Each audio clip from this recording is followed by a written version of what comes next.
안녕하세요. 행복합시다. 시즌 3 저희 42번째 테마, 42번째 테마 프로그램 예산제도 한번 해보도록 하겠습니다.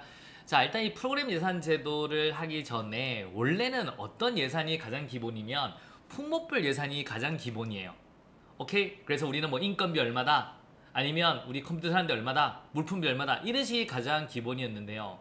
여러분, 이거의 가장 문제점이 뭐냐면 여러분, 성과 판단이 안 되는 거예요. 어떤 사업을 하는지가 잘 안 나오니까 성과 측정이 안 됩니다. 그래서 이제 우린 총액 배분 자율 편성을 하잖아요. 요즘 트렌드가 뭐냐면 재량을 주고 성과를 본다라고 하는데, 그러니까 품목별은 어떤 사업을 위주로 짤 수가 없기 때문에 이제 문제가 된 거예요. 그래서 총액 배분 자율 편성을 하면서 이 프로그램 예산 제도라는 걸 들고 온 겁니다. 아, 그렇구나. 그럼 프로그램이라는 게 쉽게 말하면 무슨 말이에요?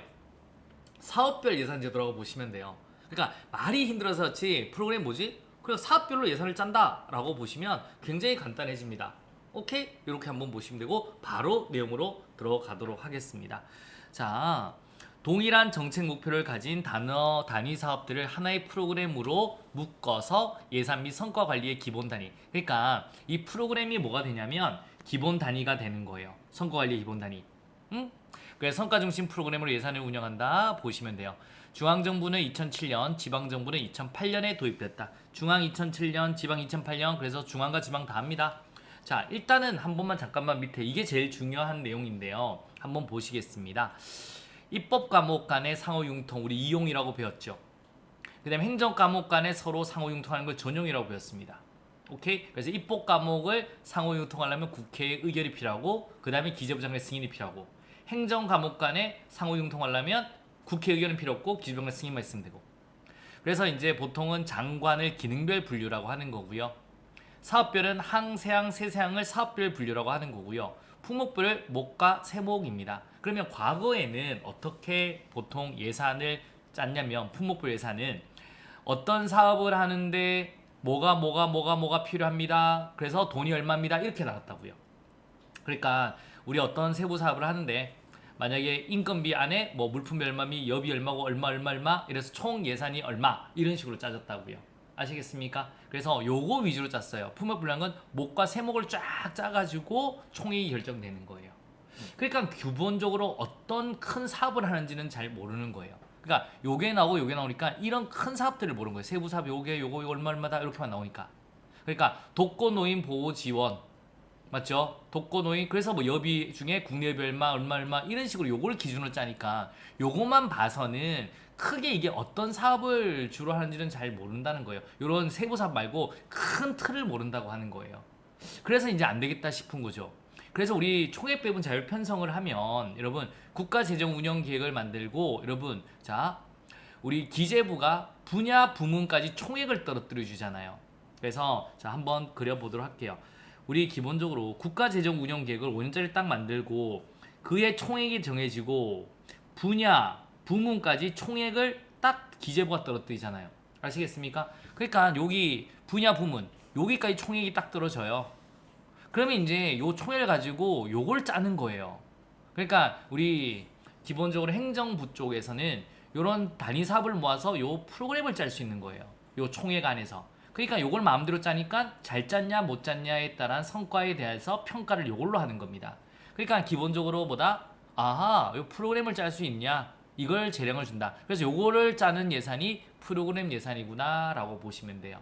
이해하셨습니까? 그러니까 총액 배분 잘 편성하라고 이걸 한 거예요. 장관, 옛날에 이렇게 했는데 요즘에 이걸 분야 부문이라고 하거든요. 그래서 프로그램 예산제도 이걸 분야 부문이라고 표현합니다. 분야 부문까지는 기재부가 총액을 떨어뜨리니 요 총액 안에서는 우리 행정부가 우리 단위 사업들을 모아서 프로그램을 짤 수 있구나. 이 프로그램을 과연 잘 짰냐, 성과가 어떠냐, 여기 따라서 이제 평가가 이루어지고 다 이루어지는 거예요.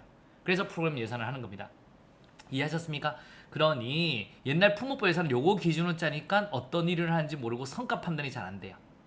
그러니까 이제는 뭐냐, 요걸 기준으로 판단한다라고 보시면 돈도 요걸 주로 짤 수 있고.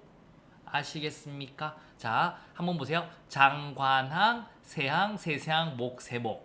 그래서 우리가 이용할 때는 장관항끼리 우리 상호 융통할 때는 이용이라고 했고 국회 의결 필요하댔죠.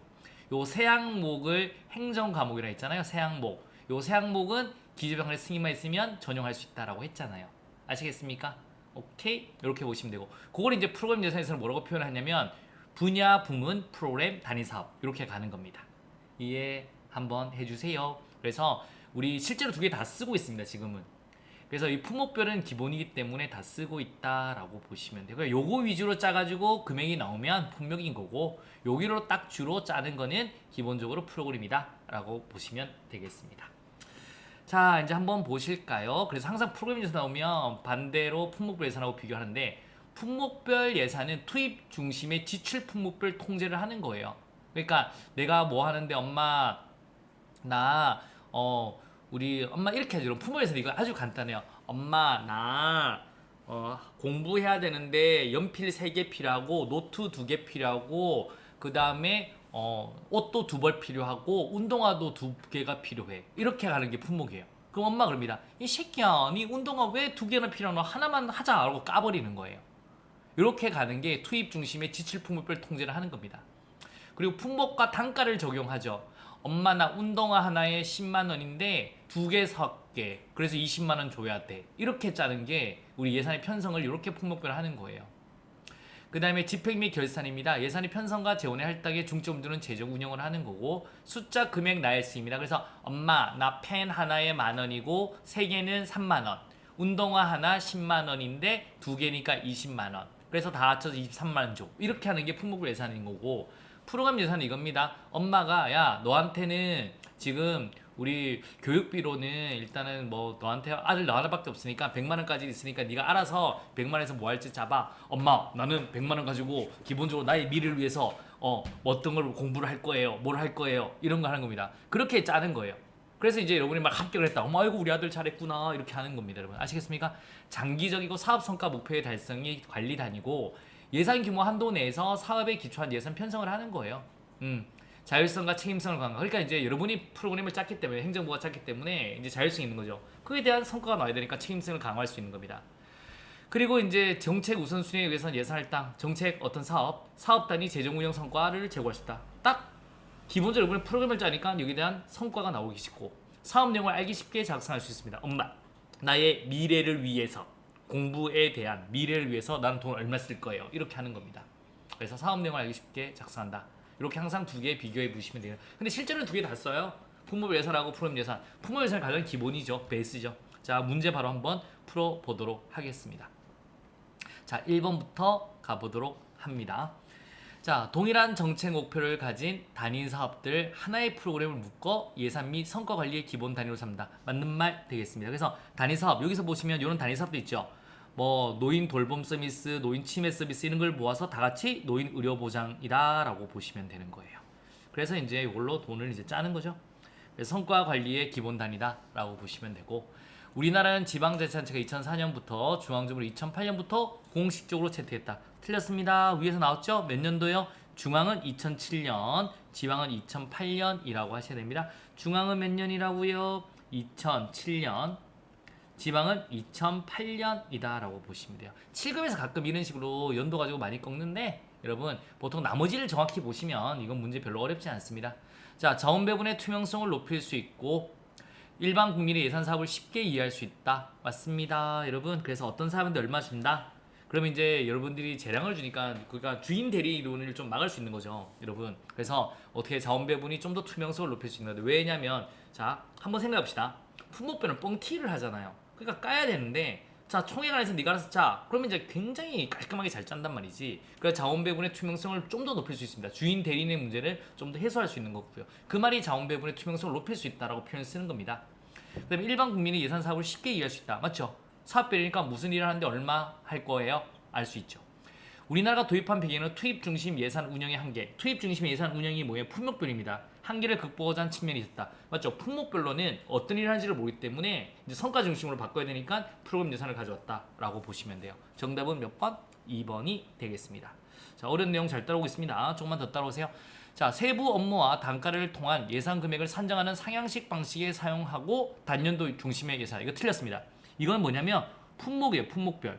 품목별 예산 제도다라고 보시면 돼요. 저희 해설할 때 이거를 좀 잘못됐습니다. 해설할 때는 품목별 예산 제도를 안 했고 이거를 우리 성과주의로 했는데 품목별 예산 제도로 바꿔주세요. 아시겠습니까? 자, 세부 업무와 단가. 맞죠? 단가. 엄마 그래서 나는 뭐 이제 학원 가는데 공부하는데 기본적으로 운동화 뭐 몇 개가 필요해. 이런 식으로 단가와 세부 업무만을 통해 예산 금액을 산정하는 밑에서 올리잖아요. 상향식 방식을 사용하고 단연도 중심의 예산이다. 이렇게 보시면 품목별이다라고 보시면 돼요. 그러니까 항상 프로그램 같으면 반대 선지를 품목별로 만든다라고 생각을 하시고 따라오시면 됩니다. 프로그램은 동일한 정책을 수행하는 단위 사업의 묶음이다. 딩동댕동 맞습니다. 예산 운영의 초점은 투입보다는 성과 맞습니다. 성과 투입은 품목 프로그램 단위사업 세부 사업을 자 우리 항 세항 세세항에 해당된다. 품목 같으면 장관항 세항 세상이잖아요. 그러니까 분야 부문 프로그램 단위사업 세부 사업에 해당된다. 자 한번 다시 보시겠습니다. 여러분 잘 봐요. 위에 보면 여기서 보면 항 세항 세세항 그러면 프로그램, 단위사업, 세부사업 이렇게 매칭이 딱 되잖아요. 이해하셨습니까? 다시 한번 매칭을 해보시면 이렇게 지금 요 문제 내보죠? 이렇게 장관항, 세항, 세세항, 목, 세모 분야 부문 프로그램, 단위사업, 세부사업이라고 보시면 되겠습니다. 됐죠? 갑니다. 그래서 정답은 몇 번? 1번이 되겠습니다. 자, 우리 OX로 한 번 더 가보도록 하겠습니다. 요번 내용 조금 어렵죠? 자, 총액배분 자율 편성 예산제도, 디지털 예산 회계 시스템 등과 같은 예산 개혁의 실효성을 확보하기 위한 제도적 기반으로서 프로그램 예산제도가 도입되었다. O예요? X예요? 이건 O 되겠습니다.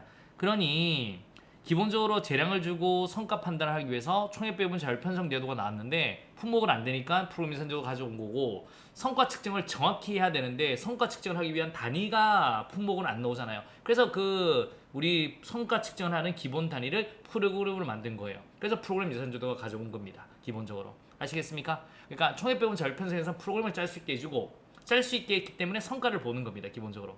그러니까 성과 측정의 기본 단위가 프로그램인 거고 그래서 O라고 하셔야 되는 거고. 프로그램 예산 제도는 동일한 정책 목표를 가진 단위 사업들을 하나의 프로그램에 묶어 예산 및 성과 관리의 기본 단위로 삼는 것으로 우리나라는 지방자치단체가 2008년부터 중앙정부는 2007년부터 공식적으로 채택하였다. O예요? X예요? O 되겠습니다. 중앙은 7년, 지방은 8년부터다 라고 보시면 되겠습니다.